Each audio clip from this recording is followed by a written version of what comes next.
नमस्ते दोस्तों। तो आज हम जिस टॉपिक पे बात करने वाले हैं वो इंडिया की सबसे तेज ग्रो करने वाली इंडस्ट्री में से एक है।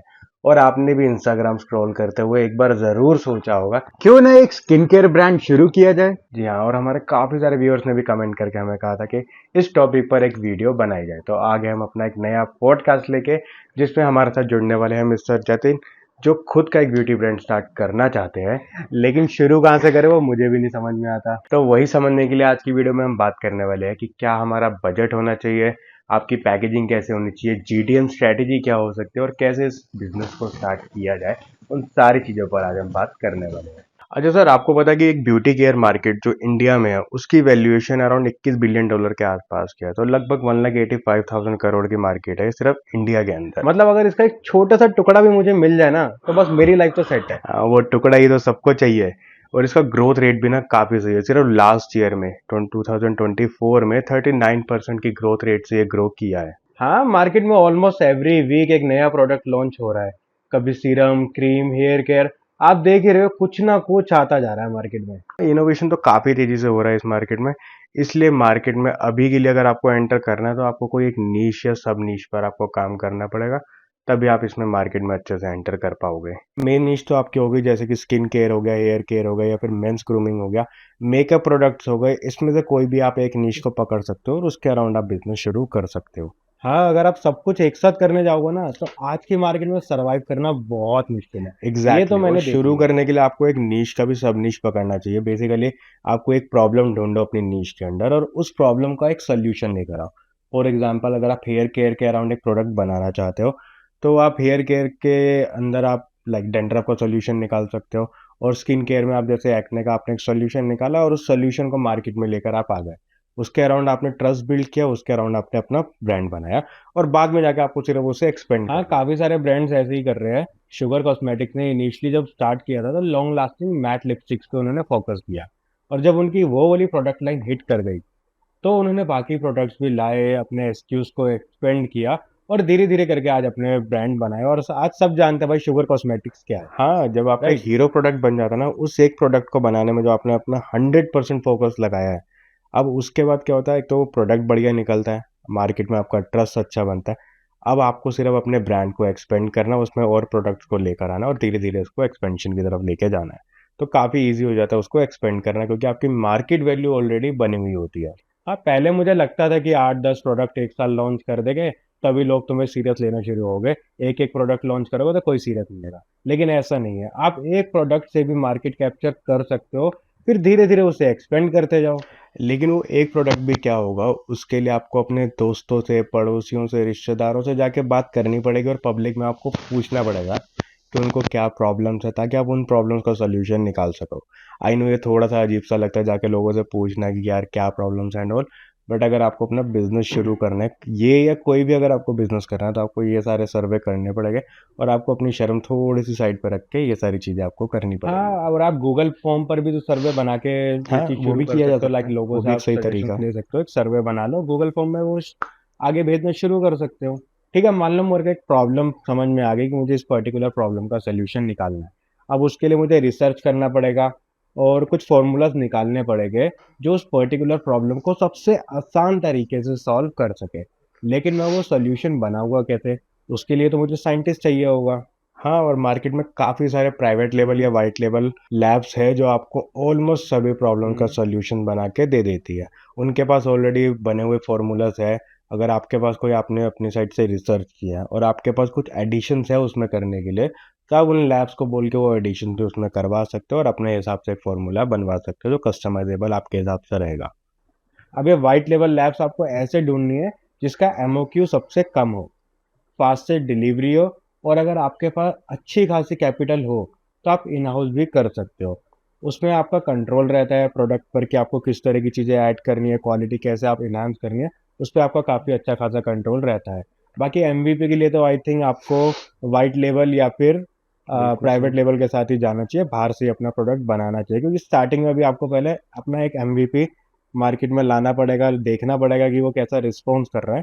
तो स्टार्टिंग के लिए आई थिंक आप वाइट लेवल के साथ जा सकते हो। हाँ, अभी के लिए आप वाइट लेवल के साथ जाना ही बेटर रहेगा। अब आपको आपकी लैब मिल गई है, आपको पता चल गया कि आपको प्रोडक्ट कैसे बनाना है। तो आप स्टार्टिंग के लिए थोड़े से वेरिएशंस और उसको अलग अलग साइजेस में बनवा लो। ठीक है, तो अब प्रोडक्ट और फॉर्मूला क्या चाहिए वो पता है मुझे, तो अब बारी आती है पैकेजिंग की। हाँ, ब्यूटी केयर में पैकेजिंग पर काफ़ी सारी चीज़ें डिपेंड करती है। अगर आपके पैकेजिंग की फंक्शनैलिटी सही है, वो ईजी टू यूज़ है, ईजी टू ओपन है, ये सारी चीज़ें अगर आपकी सही रहती है, जैसे कि ये फेस वॉश आप देख सकते हो, ये एक साथ दो काम करता है आपके लिए। या फिर अगर आपने सिरम की बॉटल्स देखी होगी, उसमें एक ड्रॉपर होता है। वो ड्रॉपर इसलिए होता है ताकि आपका जो सिरम है वो एक तो वेस्ट ना हो, प्लस जो उसका ओवर यूज़ होता है वो भी गलत रहता है, तो इसलिए उसके लिए उन्होंने वहाँ पे ड्रॉपर लगा रखा है ताकि आप 2 या 3 ड्रॉप्स यूज़ करो और उसी के हिसाब से उसे यूज़ किया जाता है। सिमिलरली एक और प्रोडक्ट है घर सॉप करके, ये लोग शार्क टैंक पे भी आए थे। इन्होंने क्या किया, साबुन के एक तरफ एक रफ पैच ऐड कर दिया जो स्किन को एक्सफोलिएट करता है, और दूसरी तरफ इन्होंने नॉर्मल साबुन रखा जो आपकी स्किन को मॉइस्चराइज करता है। तो एक ही प्रोडक्ट से ये दो चीज़ें कर पा रहे थे। हाँ, और यही आपके प्रोडक्ट को स्मार्ट और मार्केट से अलग बनाता है। तो इसलिए अपने एमवीपी प्रोडक्ट पर इतना एनर्जी और इतना फोकस लगा दो कि वो अकेला इस लेवल पे हिट कर जाए कि उसके बाद जो भी प्रोडक्ट्स आप अपने ब्रांड के अंडर लेकर आओ वो आराम से ग्रैब हो सके। हाँ, और पैकेजिंग और ब्रांडिंग के टाइम पे आपको कौन सी चीज़ें कैसे यूज़ करनी है, फ़ॉन्ट्स, कलर्स वगैरह, वो सब चीज़ें कैसे यूज़ करनी है, उसके लिए मैं आपको 2 वीडियो सजेस्ट करता हूँ। ये और ये वीडियोज़ आप देख लेना। बाकी एक पूरी सीरीज़ इस पर बनी हुई है। ये पूरी सीरीज़ देखने के बाद आपको ब्रांडिंग का सब कुछ समझ में आ जाएगा कि आपको कौन से फ़ॉन्ट्स यूज़ करने चाहिए, कब कौन से कलर्स यूज़ करने चाहिए, ब्रांड स्टोरी को अपनी पैकेजिंग के अंदर कैसे डालना चाहिए, वो सारी चीज़ें इसमें बहुत अच्छे से एक्सप्लेन है। तो ये वीडियो ज़रूर प्रोडक्ट देखिएगा। बॉक्स और आपको कंटेनर के बाद ध्यान रखना कि आप उस पे जो चीज़ें लिख रहे हो, जो इन्फॉर्मेशन आप डाल रहे हो, वो किस तरह से आपने लिखी हुई है और वो कितना इन्फॉर्मेटिव है, आपको उस पर ध्यान देना है। क्योंकि आजकल की जो जनता है, वो पीछे के जो लेबल्स हैं, वो बहुत ध्यान से पढ़ते हैं और उसी के अकॉर्डिंग वो अपने प्रोडक्ट को यूज़ करते हैं। तो मेक श्योर एक तो आप अच्छे इंग्रेडिएंट्स यूज़ कर रहे हो अपने प्रोडक्ट में और आपने उसको अच्छे तरीके से मेंशन किया हुआ है ताकि लोगों को कोई कन्फ्यूजन ना हो और वो आराम से आपके प्रोडक्ट को यूज़ कर सकें। एग्जैक्टली, तो पैकेजिंग पर सब कुछ क्लियरली मेंशन होना चाहिए, इसलिए अच्छे इंग्रेडिएंट्स को यूज़ करो और लोग प्रीमियम देने को तैयार है अगर आप अच्छे इंग्रेडिएंट्स यूज़ कर रहे हो। तो इंग्रेडिएंट्स ऐसे यूज़ करो जिनको आप प्राउडली, जिनके बारे में बात कर सको। जब आप मार्केट में उतरो, सब जगह जाओ, तो आप उनके बारे में अच्छे से बात कर सको, ऐसे इंग्रेडिएंट्स को आप यूज़ करो। हाँ, और अगर आपने ऐसा नहीं किया तो आपको मार्केट पे, सोशल मीडिया पे बहुत नेगेटिव रिस्पॉन्सेज मिलने वाले हैं। तब आपका प्रोडक्ट रेडी है, तो अब आप बढ़िया सा एक फ़ोटोशूट करवा लो। अब आप इसके लिए कुछ एआई टूल्स का भी यूज़ कर सकते हो। हाँ, कोई बढ़िया सा टूल है तो सजेस्ट करो। हाँ, है ना, मैंने आपकी वीडियोस में से ही देखा था ये एआई टूल जिसके बारे में मैं बात करने वाला हूँ। तो टूल का नाम है Flare.ai। ओह हाँ, ये टूल आपको एकदम परफेक्ट फ़ोटोशूट करके दे देगा। तो स्टार्टिंग में थोड़ा कॉस्ट कटिंग करने के लिए आप इस टूल का भी यूज़ कर सकते हो। बहुत बढ़िया प्रीमियम इमेजेस जनरेट करके देता है। आपको सिर्फ अपने मोबाइल से अपने प्रोडक्ट की फ़ोटोग्राफ खींचनी है और इस टूल पे अपलोड कर देनी है। बाकी ये बैकग्राउंड, प्लेटफॉर्म सब कुछ चेंज करके एक प्रोफेशनल फ़ोटोशूट का लुक दे देगा। अच्छा, अब ये सब डिसाइड होगा तो आई थिंक अब बारी आती है कि आपको कौन सा डिस्ट्रीब्यूशन चैनल डिसाइड करना है ब्रांड को लॉन्च करने के लिए। बाद में हम गो टू मार्केट स्ट्रेटेजी पर भी बात करेंगे, लेकिन अभी बात करते हैं इस पर। अब इसमें आपके पास क्या ऑप्शन है?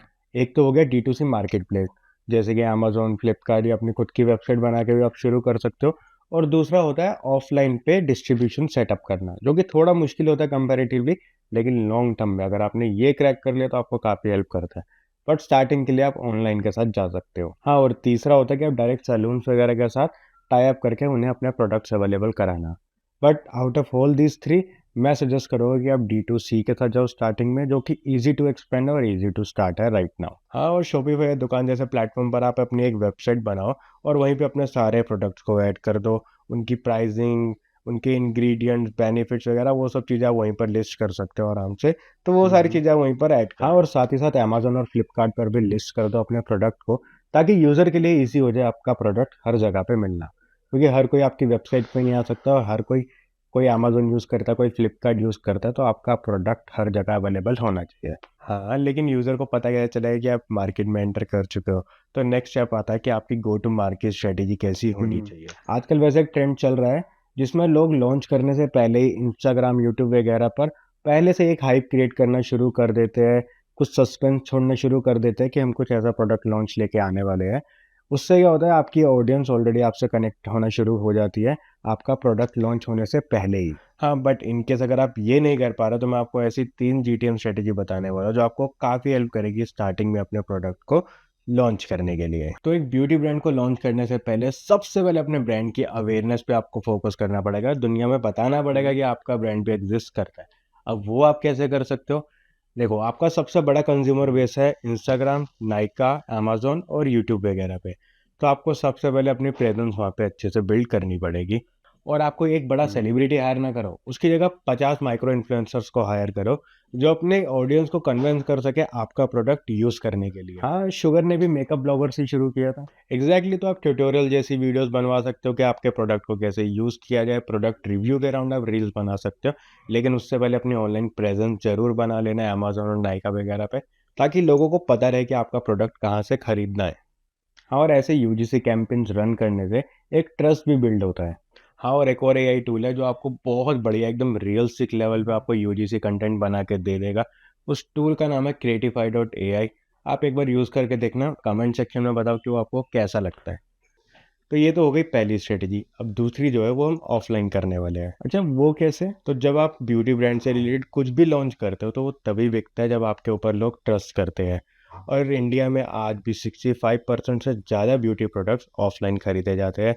किराना स्टोर हो गए, मॉडर्न ट्रेड हो गए, या फिर ब्यूटी स्टोर्स पर ज़्यादा प्रोडक्ट्स खरीदे जाते हैं। तो लोगों के सामने अपने ज़्यादा से ज़्यादा प्रोडक्ट्स लाओ, ताकि आपकी ब्रांड की विजिबिलिटी प्लस ट्रस्ट दोनों बिल्ड हो। मॉल्स, कॉलेज फेस्ट, एग्जीबिशन वगैरह में पॉपअप्स या कियोस्क लगा सकते हो, जहाँ आप सैंपल टेस्ट करवाओगे, प्लस आपके ब्रांड की अवेयरनेस भी बढ़ेगी।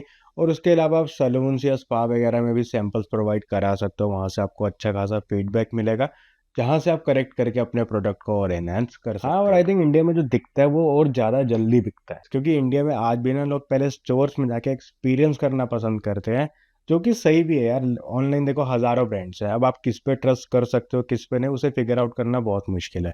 तो इसलिए पहले लोग ऑफलाइन जाके एक्सपीरियंस करते हैं प्रोडक्ट को, उसके बाद ही वो ऑनलाइन परचेज करते हैं, जब एक बार ट्रस्ट बिल्ड हो जाता है उसके बाद। और तीसरी स्ट्रेटेजी क्या है? हाँ, तो ये तीसरी स्ट्रेटेजी जो है ये काफ़ी हेल्पफुल रहने वाली है, लेकिन थोड़ी सी डिफरेंट है। इसमें आपको करना क्या है? आपको एक कम्युनिटी बिल्ड करनी है अपनी इंडस्ट्री के अराउंड। इवन आपके ब्रांड के लॉन्च होने से पहले, इवन अगर अभी तक आपने अपने ब्रांड का नाम भी नहीं सोचा ना, तब भी आपको ये कम्युनिटी बिल्ड करना शुरू कर देना चाहिए। ये उन ब्रांड्स के लिए तो बहुत सही है जो नेचुरल या ऑर्गेनिक प्रोडक्ट लॉन्च करने का सोच रही है। इंस्टाग्राम, यूट्यूब, फेसबुक वगैरह पर आपको अपने ब्रांड से रिलेटेड नहीं बल्कि जनरल टॉपिक्स पर बात करनी है, जैसे कि डेली ब्यूटी टिप्स हो गए, होम रेमेडीज हो गए, या फिर अगर आप daily routines, AM PM routines आप शेयर कर सकते हो। उन चीज़ों से रिलेटेड आपको बात करनी है और लोगों को अपने साथ जोड़ना है, इससे आपकी कम्युनिटी बिल्ड होगी। तो लॉन्च करने से पहले एक लिमिटेड कम्युनिटी को अपने प्रोडक्ट्स प्रोवाइड कराओ, उनसे फीडबैक लो, उनसे सैंपल टेस्ट करवाओ, और उसके अकॉर्डिंगली अपने प्रोडक्ट को एनहांस करो। और जब आप फाइनली लॉन्च करने के लिए मार्केट में उतरोगे तो आपको एक बनी बनाई ऑडियंस वहाँ पे तैयार मिलेगी। आपको अपने एड्स पर उतना पैसा स्पेंड नहीं करना पड़ेगा, तो वहाँ आपको ये काफ़ी हेल्प करने वाला है, और आपका मोस्टली काम वर्ड ऑफ माउथ से ही हो जाएगा। समझ गया? एंड ये सब तो ठीक है, लेकिन मेन बात आकर रुक जाती है, पैसा कितना लगेगा। तो कितना बजट मुझे लेकर चलना चाहिए अगर मैं स्टार्टिंग में एक 3-4 SKU के साथ लॉन्च करने का सोच रहा हूँ तो? हाँ, तो देख, ब्यूटी केयर जो है वो एक मेजर इंडस्ट्री है।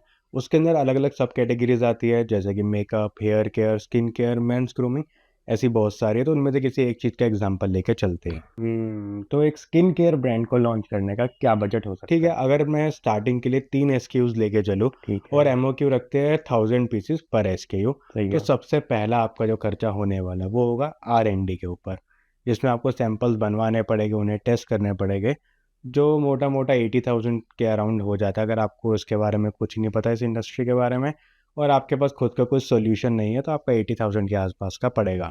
अब जब आपका सॉल्यूशन फाइनल हो चुका है तो अब आपको उसकी मैन्युफैक्चरिंग करवानी पड़ेगी, जिसका खर्चा अगर हम 1000 MOQ और 3 SKUs लेके चले तो 3000 के आसपास का जो टोटल क्वांटिटी होगी, उसके हिसाब से हो जाते हैं 2.5 से 3 लाख के आसपास। हाँ, तो लगभग 80 से 100 रुपये पर यूनिट।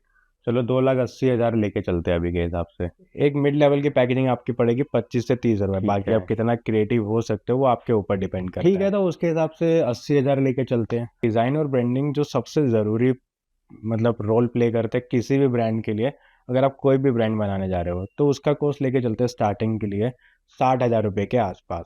हाँ, और इसकी कोई लिमिट नहीं है, कितना भी ऊपर जा सकते हो आप। हाँ, सही बात है, लेकिन एवरेज आपका 60,000 में हो जाना चाहिए एक स्टार्टिंग स्टेज के हिसाब से। तो इसके बाद आता है आपका कंप्लायंस और सर्टिफिकेट, जिसमें रजिस्ट्रेशन, लाइसेंस और सर्टिफिकेट्स। तो इसका कॉस्ट आपका अराउंड 50 से 60 हज़ार के आसपास होता है। बाकी आपका कितना जुगाड़ है मार्केट में वो आपके हाथों में है। फिर आता है ऑनलाइन स्टोर सेटअप का कॉस्ट, वेबसाइट बनवाना है एंड ऑल। 50 हज़ार में एक ठीक ठाक वेबसाइट बन जाती है, जिसमें फ्रंट एंड और बैक एंड का सपोर्ट आपको मिल जाता है। और अगर हम शॉपिफाई पर बनाए अपनी वेबसाइट, तो हाँ, अगर आप खुद से शॉपिफाई जैसे प्लेटफॉर्म का यूज़ करके अपनी खुद की एक वेबसाइट बनाना चाहते हो, तो आपको काफ़ी कॉस्ट इफेक्टिव पड़ेगा। और शॉपिफाई जैसा प्लेटफॉर्म यूज़ करना बहुत ईजी है। अराउंड $29 पर मंथ के हिसाब से उनका कॉस्ट रहता है, जो कि आप बहुत मिनिमल रहता है अगर आप एक 50,000 की वेबसाइट बनाने जा रहे हो उसके हिसाब से। अब फोटोग्राफी और कंटेंट क्रिएट करने की जो कॉस्ट है वो 30,000 के अराउंड कुछ रहने वाली है। बाकी आप कौन सा एआई टूल यूज़ करते हो, कैसे आप उन्हें यूज़ करते हो, उसके हिसाब से ये ऊपर नीचे हो सकता है। और कुछ मिसलेनियस खर्चे लेके चलते हैं टोटल कॉस्ट के हिसाब से, तो 12% का हो जाता है 75,000 का। अभी मैंने इसमें वेयर हाउस का कॉस्ट, मैन पावर का कॉस्ट, डिलीवरी, मार्केटिंग, ये सब चीज़ें ऐड ऑन नहीं की है, क्योंकि ये डिपेंड करता है कि आप किस तरह से प्रोडक्ट को बेचना चाहते हो, मार्केटिंग करना चाहते हो, वो सब चीज़ें आपके ऊपर डिपेंड करती है। तो उसके हिसाब से भी कॉस्ट आप उसमें ऐड इन कर सकते हो। तो मैंने एक चीट शीट बना रखी है जिसमें सब इंक्लूडेड है कि आपको कैसे ब्यूटी ब्रांड शुरू करना है, क्या क्या चीज़ें होती है उसमें, आपकी प्राइसिंग कैसे आप सेट करते हो, बजट क्या होना चाहिए, पैकेजिंग कैसे करते हैं, जीटीएम स्ट्रेटजी, सब उसके अंदर एडिड है। अगर आपको चीट शीट चाहिए तो जल्दी से कमेंट करो ब्यूटी ब्रांड, मैं आपको वो पीडीएफ शेयर कर दूंगा। बाकी आपके साथ तो मैं ये शेयर करने ही वाला हूँ, तो जाने से पहले आप लेके ज़रूर जाना। बहुत बढ़िया सर। इसके बाद तो पक्का ये सारे लोग आपके चैनल को सब्सक्राइब करने वाले हैं, ताकि उनको ऐसी और डिटेल्ड वीडियोस मिलती रहे। बाकी नेक्स्ट वीडियो में हम एक और बिजनेस डिस्कवर करने वाले हैं, जो कि हमारी जनता ने ही डिमांड की है। और अगर आपको उसका नोटिफिकेशन चाहिए कि जैसे वो वीडियो यूट्यूब पे अपलोड हो और आपको नोटिफिकेशन आ जाए, तो जल्दी से चैनल को सब्सक्राइब कर दो और बेल आइकन जरूर प्रेस कर देना, तभी आपको नोटिफिकेशन आएगा। तो इसी के साथ करते हैं इस पॉडकास्ट को खत्म। थैंक यू सर इस वीडियो में आने के लिए। बाकी ऑल द बेस्ट आपको आपके स्किन केयर ब्रांड के लिए। मिलते हैं किसी और वीडियो में और सीखेंगे कुछ नया। Bye bye.